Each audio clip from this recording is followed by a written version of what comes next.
मगर पार्टी शुरू के दिन से ही उस पर काम कर रही है और जो समीक्षा बैठक हमारी चल रही है उसमें पार्टी ने बहुत अच्छे अच्छे कदम उठाए हैं।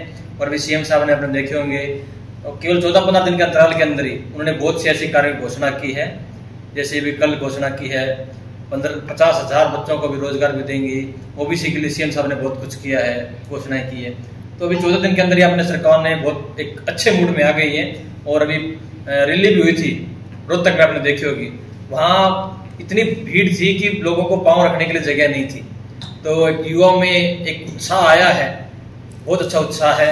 उसको निमित्त हम जो आगे का विधानसभा चुनाव है वो अवश्य भारी मतों से हम लोग जीत के आएंगे।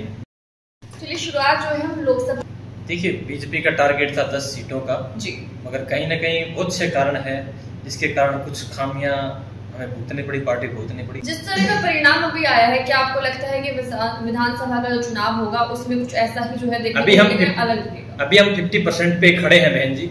अभी पार्टी ने बहुत सी बैठ के चल रही है और अभी 100 दिन का समय कम से कम हमारे पास है।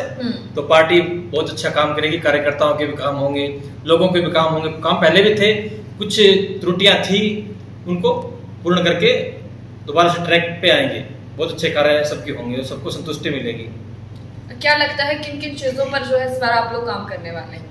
देखिए वो पार्टी के अंदर अभी जो हमारा फीडबैक एक संगठन होता है वो ले रहा है। जैसे फैमिली आईडी है, प्रॉपर्टी आईडी है, बहुत से ऐसे इशू थे जो किसान निधि वाले थे। अभी देखिए प्रधानमंत्री जी ने प्रधानमंत्री की शपथ लेते ही सबसे पहले किसान निधि किसानों के खाते में डाले। तो ये किसानों की हित की सरकार है। अनेकों मुद्दों पे काम करते करते हम आगे बढ़ेंगे इस पे। क्या आप भी विधानसभा चुनाव में कहीं निशाना लगाने की प्लानिंग पर चल रहे हैं? देखिए गौ माता की कृपा से, जनता के सहयोग से मुझे जिला पार्षद चुन के वार्ड नंबर 20 से जनता ने भेजा है और बीजेपी ने भी, पार्टी ने भी विश्वास करके जिले का सचिव का दायित्व दिया है। उसी को हम निर्वाह कर रहे हैं और जो भी आगे पार्टी का आदेश होगा, क्योंकि एक अनुशासित पार्टी के अनुशासित कार्यकर्ता हैं, कर्मठ कार्यकर्ता हैं, जो भी पार्टी जैसा भी आदेश होगा हम उस आदेश का पालन करेंगे। क्या ग्राउंड लेवल पे लोगों के बीच जाकर उतरकर उनसे बातचीत करने की कोशिश की है, उनकी दिक्कतें जानने की कोशिश अभी तक की है आपने? मैं पिछले 1.5 साल से जिला पार्षद हूँ और मेरे 11 गांव मेरे क्षेत्र में आते हैं। सब में नियमित रूप से जाता हूँ, कोई सुख दुख है। उसके अलावा भी कुछ 6-7 गाँव और ऐड किए हैं जहाँ नियमित रूप से हमें जो भी सूचना होती है सुख दुख की, भागीदारी की, कोई काम की, वो हम सब लोग प्रयास करते हैं कि हम सीएम साहब तक भेज के उन कामों को हम जल्दी से जल्दी सिरे चढ़ाएं। एक राहत की बात है आपके लिए कि आपका जो कार्य क्षेत्र है बरवाला पड़ता है और वहाँ से बीजेपी लोकसभा इलेक्शन में जीती है। बाकी कई जो विधानसभा थे वहाँ पर हारी भी है, उसके बारे में क्या कहेंगे? हम लोगों ने हमारे जो बरवाला विधानसभा, वैसे तो पूरे हिसार जिले के ही कार्यकर्ताओं ने बहुत अच्छा प्रयास किया, क्योंकि जीत हार तो सुनिश्चित परमात्मा के हाथ में भी और कुछ जनता के हाथ में। क्यों कहते हैं जनता जनार्दन प्रभु का स्वरूप होती जनता। तो सब ने अपने अपने क्षेत्र में काम किया। बरवाड़ा के कार्यकर्ताओं ने भी बहुत अच्छे कार्य किए, दिन रात मेहनत की और वहां से हम अच्छे वोटों से जीत के आए हैं। और हमारे बूथ पे भी जो एक पार्टी के दायित्व है शक्ति केंद्र प्रमुख, जो 5 बूथों पे एक शक्ति केंद्र बनाया गया, उसका दायित्व मेरे पास था, तीनों ढाणियों का। और ढाणी गांव है जिस गाँव में मैं रहता हूँ वहाँ 1042 वोट, दूसरे गाँव में 642 वोट, एक जगह 342 वोटों, कुछ ऐसे आंकड़ों से हम लोग जीत के आए। कुल 1345 लीड लेके हम हमारे शक्ति केंद्र से जीत के आए हैं। तो हर एक कार्यकर्ता ने अपने अपने बूथों पे काम किया है और इसलिए हम लोग विजय भी होके आए हैं। चलिए हम लोग भी पत्रकार हैं, हम लोग भी लोगों के बीच में जाते हैं, तो आम जनता कहती है कि इस बार अगर हम किसी को वोट देने वाले हैं या फिर जिताने वाले हैं तो वो हम अपने चेंजेस के लिए देंगे, बदलाव इस बार चाहिए। तो क्या लगता है आप लोग बदलाव लेकर आ पाएंगे जो आम जनता को चाहिए? नहीं, देखिए प्रकृति है, बदलाव के अनुसार चलती है, लोग भी बदलाव चाहते हैं और बदलाव बीजेपी पार्टी ने किया है। पहले आप किसानों के लिए देखते हैं, किसान लंबी लंबी लाइनों में खड़े रहते थे यूरिया डीएपी लेने के लिए, अपनी फसल बेचने के लिए। आजकल यूरिया डीएपी भी आपको अच्छे से उपलब्ध होती है, आपकी फसल है वो भी आप ऑनलाइन रजिस्टर कराइए, आपके पैसे आपके खाते में आएंगे। हमारी बहनें थी गैस सिलेंडर के लिए खड़ी रहती थी लाइनों में, तो वो उनको भी उससे लाभ मिला है। तो लोगों ने बदलाव को स्वीकार किया और मोदी जी को तीसरी बार बदलाव के कारण आप देखते हैं जो इंडी गठबंधन था उनको 232 सीटें मिली और जो बीजेपी है अकेली 240 के लगभग सीटें लेके आई है। तो लोगों की इच्छा है कि केंद्र में भी सरकार बने। ये तो कुछ उन लोगों के लालच के कारण हम समझ सकते हैं कि कुछ कांग्रेस पार्टी ने, इंडी गठबंधन ने कुछ ऐसे लालच दिए थे कि हमारे बंधु प्रलोभन में आ जाते हैं कभी कभी। मगर उन लोगों ने अभी आप देख सकते हैं, जो राहुल गांधी कहता था खटाखट 8500 रुपए आएंगे, वो 8500 तो नहीं मिल रहे हैं, मगर लोग अभी खटाखट उनके दरवाजे जरूर खटखटा रहे हैं। तो झूठ के कभी पाँव नहीं होते, झूठ ज्यादा दिन चलती नहीं है। और ये आप पिछले 1 महीने के अंतराल के अंदर आप देख भी चुके हैं कि जनता ने किस प्रकार के लोगों के दरवाजे खटखटाए हैं। आप लोकसभा चुनाव से पहले भी लगातार बरवाड़ा विधानसभा में सक्रिय थे और लोकसभा चुनाव के बाद तो और भी ज्यादा सक्रिय हो रहे हैं, इसको क्या मान के चले? देखिए, जनता चाहती है कि हमारे काम हो और सबको एक आस होती है कि हमारा ये आदमी काम कर सकता है। और हम तो बने ही जनता की सेवा के लिए, ये मनुष्य जीवन है सेवा के लिए, चाहे जीव जंतुओं की, प्रकृति की हो, गौ माता की हो। और जो भी आज ये शरीर है मेरा, जिसके भगवा वस्त्र मैंने पहना हुआ है, ये सब गौ माता की कृपा का कारण है और प्रभु का आशीर्वाद है, जनता का प्यार प्रेम स्नेह है। जनता के प्यार प्रेम के कारण हम लोगों से मिलते जुलते हैं, उनके कार्य का प्रयास करते हैं कि उनके कार्य जो भी समस्या है वो पूर्ण हो।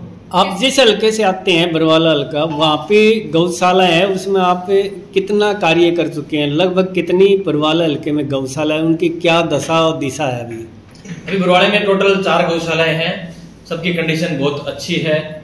और पूरे हल्के में? हाँ, पूरे हल्के में करीब 15 से 16 गौशालाएं हैं। हिसार विधानसभा की बात करूं तो मैं, और केवल बरवाड़े की बात करूं तो 5 गौशालाएं हैं। और आसपास हमारे जेवरे भी गौशालाएं हैं, पंघाड़ भी गौशाला है, न्याणा भी गौशाला है। वैसे ये जो हिसार और सिरसा फतेहाबाद जिले में मैंने ज्यादा समय व्यतीत किया, 10 साल व्यतीत किए हैं। सिरसा में कुल 153 के लगभग गौशालाएं हैं, फतेहाबाद में 75 के लगभग है, और हिसार में 55 रजिस्टर्ड गौशाला है। अनरजिस्टर्ड तो बहुत सी है। तो जल्दी हमारा प्रयास, मैं सरकार से निवेदन भी किया है कि जो गाय है, आज किसान की समस्या देखते हैं, मूल समस्या जब गेहूं की फसल आती है तो बेसहारा जो गौवंश है, जिसको हम लोग छोड़ देते हैं, दूध पी के अपने स्वार्थ के कारण रोड पे जाती है, तो उसका निदान हम गौशाला के माध्यम से करें। और सरकार ने, गौ सेवा आयोग ने एक एग्रीमेंट भी मांगा है ग्राम पंचायतों से कि आप लिखित में आप एग्रीमेंट दे कि जो भी ग्राम पंचायत कुछ सालों के लीज पे अगर जमीन देना चाहती है तो सरकार वहां 4 दीवारी कराएगी, आपको शेड लगा के देगी, आपको ट्रैक्टर देगी, आप व्यवस्था करके देगी, आप खाली जमीन दीजिए। सरकार ने ये प्रावधान लागू किया हुआ है। अब वो सरपंचों के ऊपर डिपेंड करता है, ग्राम पंचायत के ऊपर डिपेंड करता है कि वो किस प्रकार से उसको योजना का लाभ लेना चाहते हैं। किसानों का काला कानून क्या लगता है, असर तो डालेगा ये चुनाव पर जिस तरीके से अब डाला है? देखिए, जिस प्रकार कांग्रेस ने अभी लोगों को भ्रमित किया है, उसी प्रकार हमारे किसान बंधुओं को भ्रमित किया था कि आपकी जमीन जो फलाने बिजनेसमैन है वो हड़प लेंगे।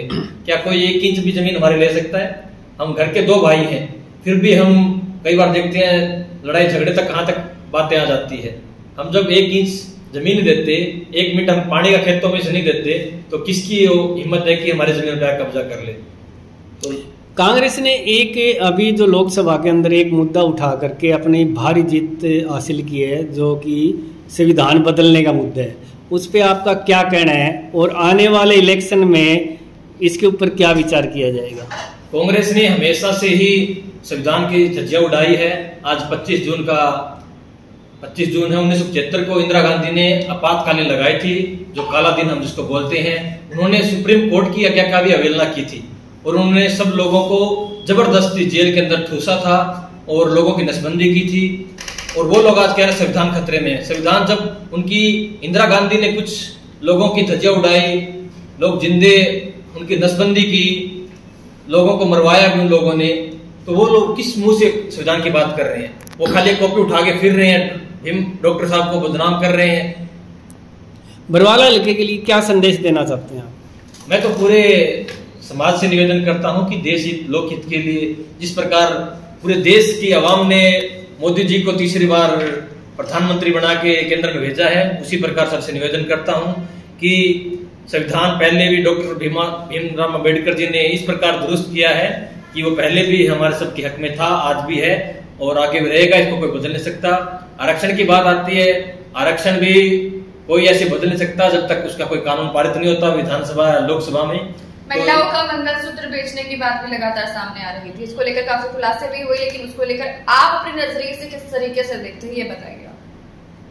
ये मेरे संज्ञान में नहीं है कि आपका पूरा विषय क्या। जून का 1975 को जो इंदिरा गांधी ने आपातकालीन लगाई थी, लोगों को ठूस ठूस के इमरजेंसी लागू करके लोगों को जेल में भरा था।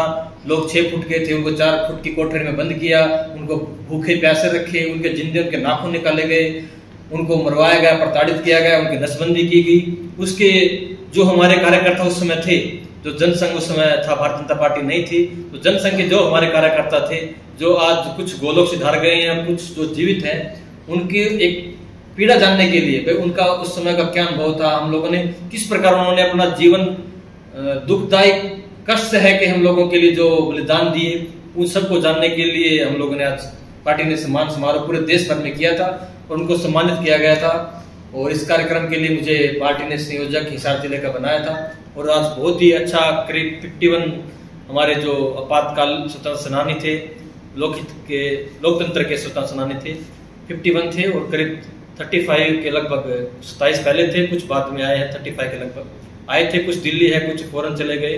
तो इस प्रकार से उन लोगों के लिए बहुत ही अच्छा कार्यक्रम आज पार्टी ने निश्चित किया कि बीजेपी पार्टी हमेशा ही राष्ट्रहित, देश हित और भक्ति भावना से जो लोग प्रेरित होते हैं उनके लिए हमेशा कार्य करती रहती है और हमेशा आगे करती भी रहेगी। आने वाले समय को देखते हुए मैसेज ऐसे जो डिलीवर करना चाहते हैं, इस वक्त बहुत सारे लोग ऐसे हैं जो आपको लेते हैं।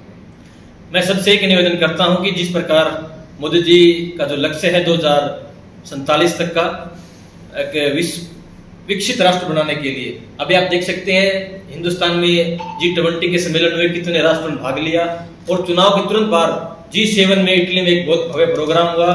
जिस इटली में वो प्रोग्राम था कुछ वर्ष पहले जब मनमोहन सिंह जी प्रधानमंत्री थे, तो हम नजरें गाड़ गाड़ के देखे तो वो पगड़ी पहने हमारे मनमोहन सिंह जी नजर आते हैं। मगर आज आप देखते हैं G7 में भी आप प्रत्यक्ष रूप से मोदी जी को बीच में लेके सब देशों के प्रधानमंत्री और राष्ट्रपतियों ने एक पिक्चर सबके सामने आई थी।